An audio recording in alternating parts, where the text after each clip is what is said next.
کہ 1799 میں 1799 میں جب حضرت ٹیپو سلطان شہید رحمت اللہ علیہ کو شہید کر دیا گیا، ان کے شہادت کے بعد انگریز نے جب دلی میں یہ کھڑے ہو کر کہا کہ آج یہ بھارت، آج یہ ہندوستان ہمارا ہے، ان کے شہادت کے بعد 3 سال تک انگریز نے دلی میں یہ کہا. 1803 میں انگریز نے اس بات کو کہا کہ آج یہ ملک ہمارا ہے. بڑے بڑے نوابوں کے، بڑے بڑے راجہ مہاراجاؤں کے گردنیں دبانے کے بعد 1803 میں دلی کے اندر انگریز نے یہ اعلان کیا کہ آج سے اس ملک میں حکومت ہماری ہے، آج سے خلق خدا کی، دنیا میں حکومت خدا کی ہے، ہندوستان میں بادشاہ سلامت کی حکومت ہے. لیکن آج سے 1803 سے ہندوستان میں، بھارت میں ایسٹ انڈیا کمپنی کی حکومت رہے گی. جب انگریز نے اس بات کو کہا، جیسے ہی یہ بات چنگاری کی طرح شعلہ بن گئی اور دلی میں حضرت مولانا شاہ عبدالعزیز محدث دہلوی رحمۃ اللہ علیہ کے کانوں تک یہ بات پہنچی. مولانا رحمۃ اللہ علیہ نے انہی کے الفاظ میں اس الفاظ کو دوہرا دیا اور کہا کہ آج ہمارا یہ ملک، آج ہمارا یہ ہندوستان، آج ہمارا یہ بھارت غلام ہو گیا، ہم لوگ غلامی میں جکڑے گئے. لہذا اس کے لیے ہندوستان کی آزادی کے لیے ہر مسلمان کو، ہر ہندوستانی کو آزاد کا جہاد کرنا فرض ہے. سن 1803 میں جب انگریز نے دلی میں یہ کہا کہ بھارت میں ایسٹ انڈیا کمپنی کی حکومت رہے گی، جیسے یہ بات مولانا کے کانوں تک پہنچی تو مولانا کھلے الفاظ میں کہہ دیا کہ آج سے ہمارا یہ بھارت غلام ہو گیا، لہذا اس کے لیے، اس کی آزادی کے لیے جہاد کرنا ہر ایک ہندوستانی پر فرض ہے.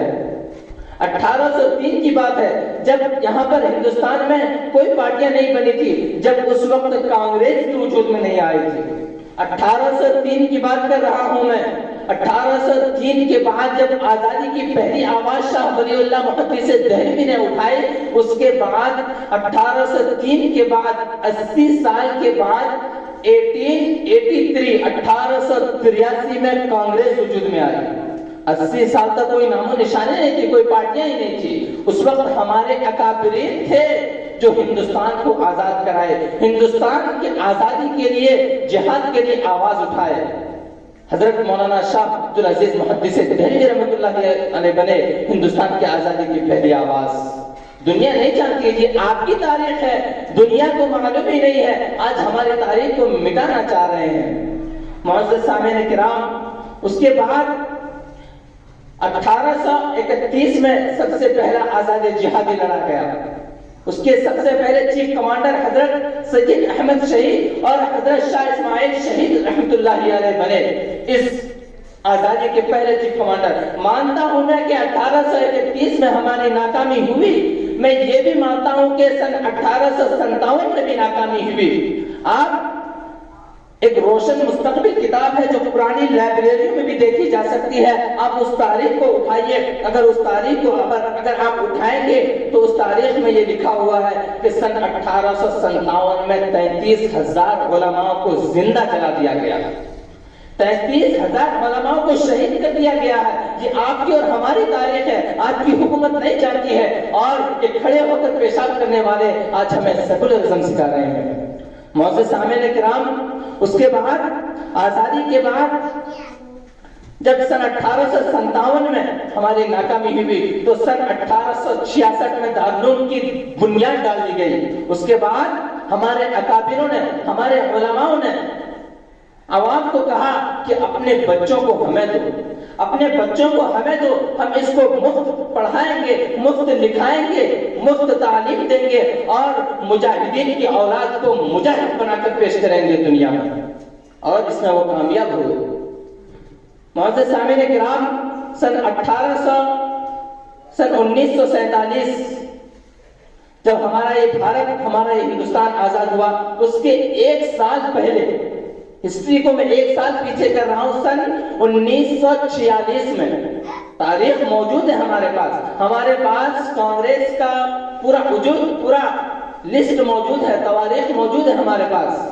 سن 1846 میں جب ہمارا ہندوستان آزادی کی طرف آگے بڑھ رہا تھا. جیسے جیسے ہمارے علماء کے کانوں تک یہ بات پہنچتی تھی کہ ہمارا یہ بھارت، ہمارا یہ دیش آزاد ہونے والا ہے، ویسے ویسے حضرت مولانا مفتی کفایت اللہ صاحب رحمۃ اللہ علیہ، حضرت مولانا مدنی صاحب رحمۃ اللہ علیہ، حضرت مولانا ابوالکلام آزاد صاحب رحمۃ اللہ علیہ، حضرت مولانا عبد الرحمان سبھاگی صاحب رحمۃ اللہ علیہ برابر مہاتما گاندھی سے، موتی لال نہرو سے، جواہر لال نہرو سے برابر یہ مشورہ لیتے چلتے کہ ہمیں بتاؤ ہندوستان آزاد ہوگا تو ہندوستان کا دستور کیا بنے گا؟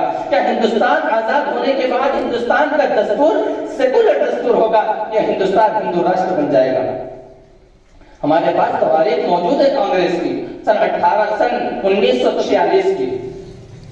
اس وقت کی کانگریس کے ورکنگ کمیٹیاں یہ ہمیں مشورہ دیتے چلتے کہ ہندوستان آزاد ہونے کے بعد ہندوستان کا دستور سیکولر دستور ہوگا. ہمارے علماء نے ان پر بھروسہ کیا. ملک آزاد ہوا، بھارت آزاد ہونے کے بعد اس کے بعد بدقسمتی سے ہمارا یہ دیش مذہب کے نام پر تبدیل ہو گیا، مذہب کے نام پر سیاست کیا گیا. اس وقت حضرت مولانا ابوالکلام آزاد صاحب رحمۃ اللہ علیہ نے انڈیا فریڈم کی ہسٹری کو نکال کر دنیا کے سامنے بتایا اور کہا کہ یہ دیکھو یہ لوگ ہیں جو تمہیں سیکولرزم دینا چاہتے ہیں اور مذہب کے نام پر سیاست کر رہے ہیں.